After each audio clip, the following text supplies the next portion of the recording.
Hey, good morning. I'm a day late. Um, Yesterday, my partner, my wife, and I had a miscarriage, which I thought I had gone through a couple times before, which I have with my ex-wife. Um, but this one was different. Besides my being a different person, uh, what she and I went through was more visceral and more, quote, real, because I literally held um, um, this embryo in our hands. And a lot of different things came up for me. I'm still, I think, going through a lot of different emotions about it.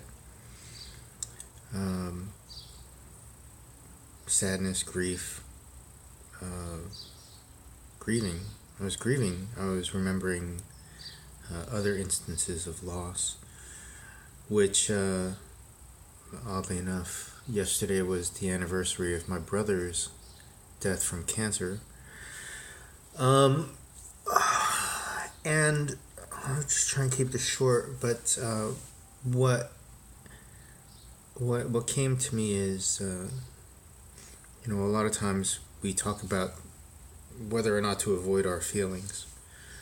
I've chosen, after uh, the personal work that I've done and my experiences, to not avoid the feelings. I'm not looking for discomfort, but when it comes, I'm actually invested and eager to experience what comes up, and as far as the feelings, the emotional experience. But what I realized is that the thing that drives our emotional experiences, the depth, the intensity of them, is how much we invest ourselves into something. Um, this this new pregnancy was only not even quite 2 months,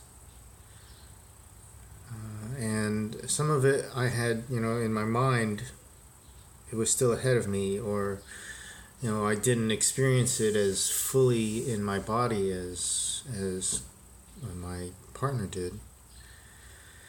But as I was sitting there here, um, yesterday, I was allowing myself to think and imagine how fully uh, real this being was, and um, and the more that I invested myself in it, in honoring or believing the reality of it, the the deeper my emotional experience was. I felt more sad. I felt more grief, and part of it was fueling the part of the way I tapped into that was remembering. I actually remembered my brother's death before the calendar reminder came up, and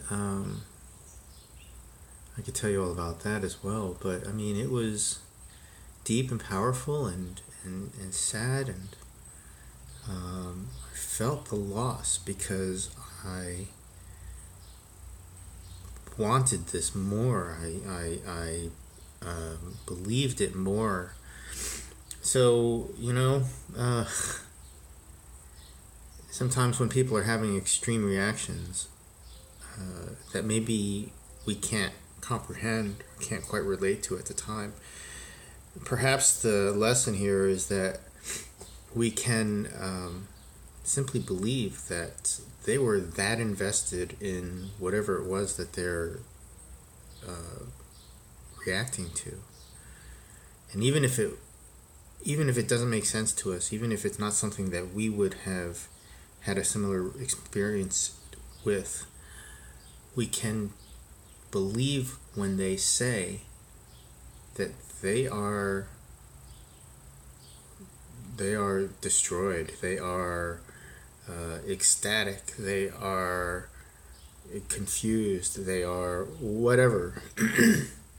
But the deeper their emotional experience to something is, the more invested they are, and that matters, and it certainly matters to that person that's going through the experience.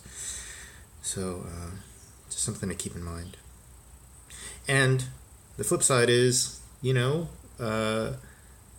take this risk, I guess. The more that we invest ourselves in something, the bigger the emotional payoff is.